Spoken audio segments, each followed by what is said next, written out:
Joe Biden has announced another $800 million worth of weapons for Ukraine, right? Let me play you the clip, and then we'll discuss. Today, I'm announcing another $800 million to further augment Ukraine's ability to fight in the east, in the Donbas region. This package includes heavy artillery weapons, dozens of howitzers, and 144,000 rounds of ammunition to go with those howitzers. It also includes more tactical drones. In the past 2 months, we've moved weapons and equipment to Ukraine at record speed. We've sent thousands of anti-armor and anti-missile helicopters, drones, grenade launchers, machine guns, rifles, radar systems. More than 50 million rounds of ammunition had already been sent. The United States alone has provided 10 anti-armor systems for every 1 Russian tank that's in Ukraine, a 10-to-1 ratio. We're sharing and will continue to share significant timely intelligence with Ukraine to help defend them against Russian aggression. And on top of this, these direct contributions from the United States, we're facilitating. We're the outfit facilitating the significant flow of weapons and systems to Ukraine from other allies and partners around the world, like the S-300 long-range anti-aircraft systems that Slovakia recently transferred to Ukraine. We are getting them in there.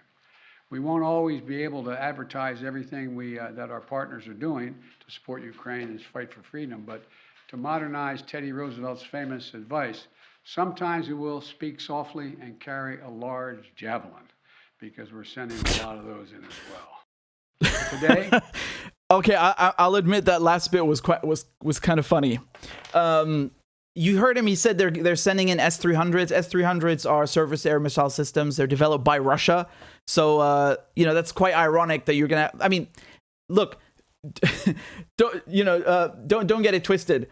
Obviously, you're gonna find a lot of Russian weaponry in Ukraine. Obviously, but it's just kind of ironic that the U.S. is in addition to its own weapons, sending Russian weapons to fight the Russians with. Anyway, this is significant now because this isn't the first installment, obviously, and if I can show you here, this is back on April 13th. So, I mean, barely 2 weeks ago, Biden announces $800 million in military assistance for Ukraine. So again, this is in addition, right?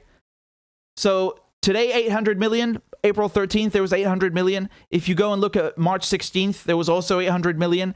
So, I mean, in total, that brings us now to about, all in all, because these aren't the only packages, but all in all, they've given Ukraine $3.4 billion in military assistance. Now, if this keeps up, and I'm sure it will, you're going to have Ukraine surpassing Israel as the number one recipient of military aid. And honestly, that might spark some jealousy, right? Maybe they should stop sending Ukraine weapons lest they be accused of anti-Semitism by Israel. No, I'm kidding, but it is quite significant, right? Because usually the United States sends Israel $3.8 billion in military assistance every year. That's part of this 10-year memorandum which Obama signed, so it's valid from 2016 to 2026. In total, $38 billion. Now, obviously, in total, since World War II, Israel gets much more. The funny thing is, though, you're seeing Israeli weapons winding up in Ukraine. Now, again, let's be clear. Zelensky, he went begging for the Iron Dome system from the Israelis, which is a weapon that's developed by the Americans and the Israelis to shoot down short-range rockets that are fired by Hamas. I have no idea why he wants that thing, other than the clout, perhaps, to say, I have an Iron Dome. The Americans wanted to give them one. The Israelis said no. It wouldn't be effective anyway against what the Russians are using. But you are seeing other weapons, other Israeli weapons that are ending up, and not just in Ukraine, but being used by neo-Nazis, right?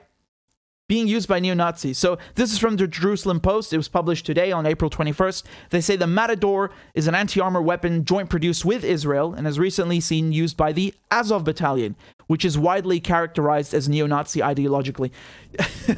I love how they're doing somersaults and jumping through hoops to try and avoid calling it neo-Nazi. Like, it's not neo-Nazi, it's just, it's been widely characterized as being neo-Nazi ideologically. This is the thing with the media. Until 3 weeks ago, or I should say 2 months ago, right? They had no problem saying this is a neo-Nazi group. Actually, straight up Nazi. It's a continuation of Ukrainian Nazism in World War II. And now they tried their best to avoid saying that it's Nazi because that would implicate them as being supportive of Nazis. They say, oh, they're nationalist or far right elements or things like this. In any case, let's take a closer look at what's going on. So an anti-armor weapon that's jointly developed by Israel, Singapore, and a German company has been seen in operational use by the neo-Nazi Azov battalion against Russian military forces. There we go. A correct sentence. In a video published by the Azov battalion, a Ukrainian fighter ostensibly affiliated with the controversial unit. Yeah, controversial is kind of an understatement for Nazis. Can be seen firing the portable anti-tank weapon at what appears to be a Russian armored personnel carrier, or APC. Here's the video.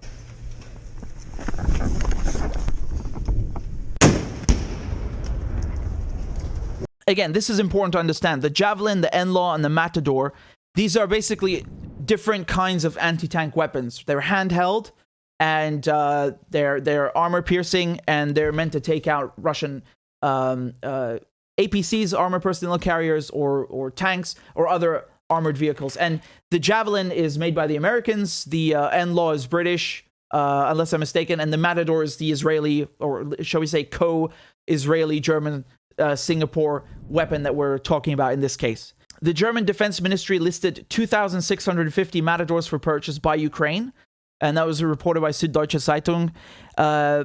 Euromaidan Press reported they'd been purchased for 25 million, and with basically double the amount that will be produced. Let me show you something from the EU, just so because we're talking about European countries. You can see here that as of last week, the EU has tripled its initial support to Ukraine, and now they've given up to 1.5 billion euros worth of weapons to the Ukrainians. Now, the interesting thing here is that, of course, these weapons are ending up in the hands of Nazis. Of course they are. This headline really says it all. It reads, "What happens to weapons sent to Ukraine? The United States doesn't really know." Yeah, I'm pretty sure.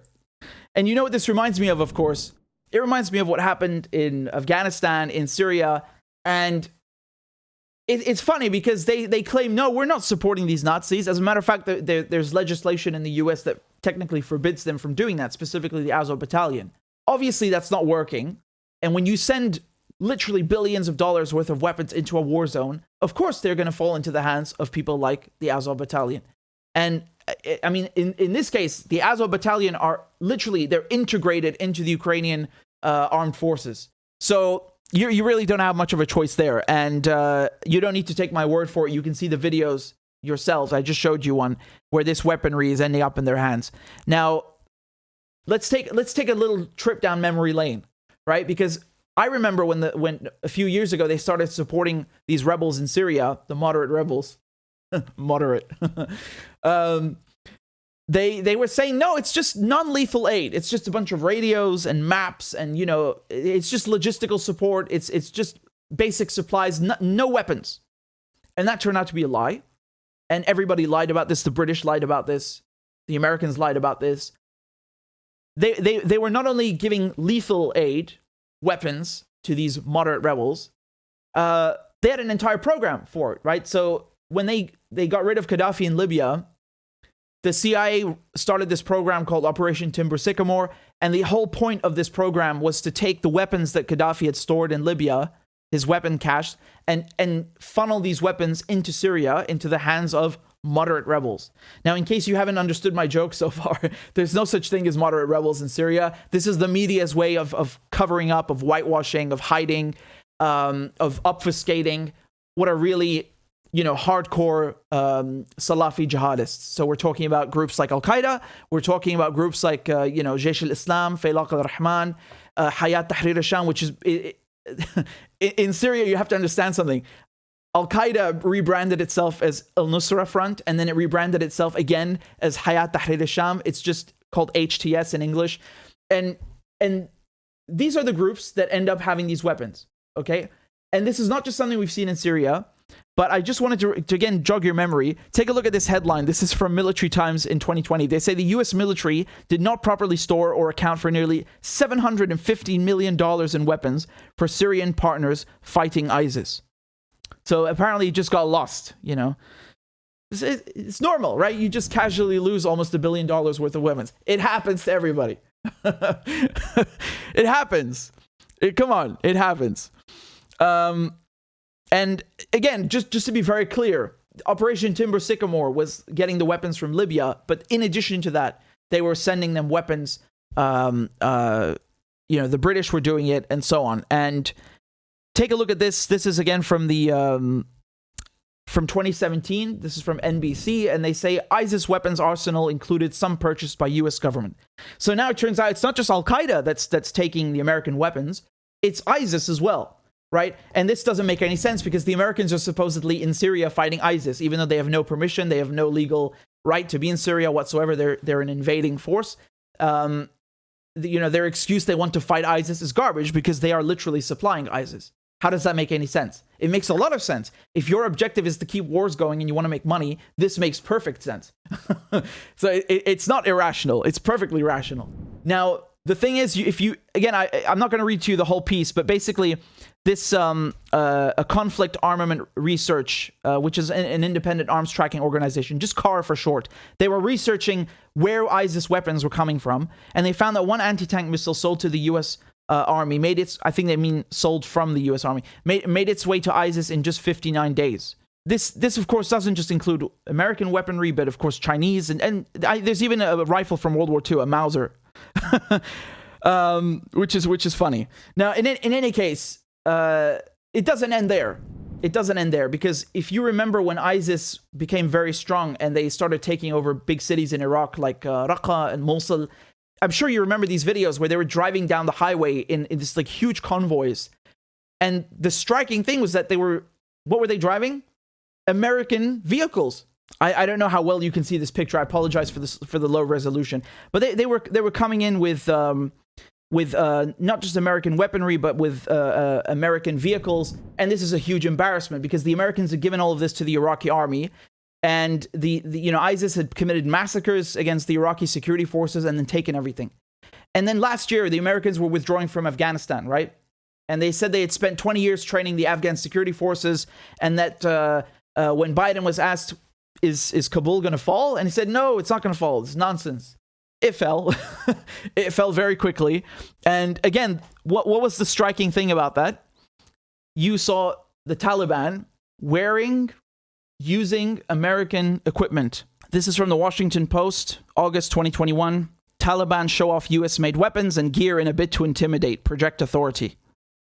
So, I mean, this is not only embarrassing, but it really shows you how reckless this idea of we're just going to send weapons and send weapons and send weapons, and everything's going to go fine. No, it's not going to go fine because these weapons are ending up in the hands of your alleged enemies, right? Al Qaeda, ISIS. They don't really look like your enemies. And then the Taliban.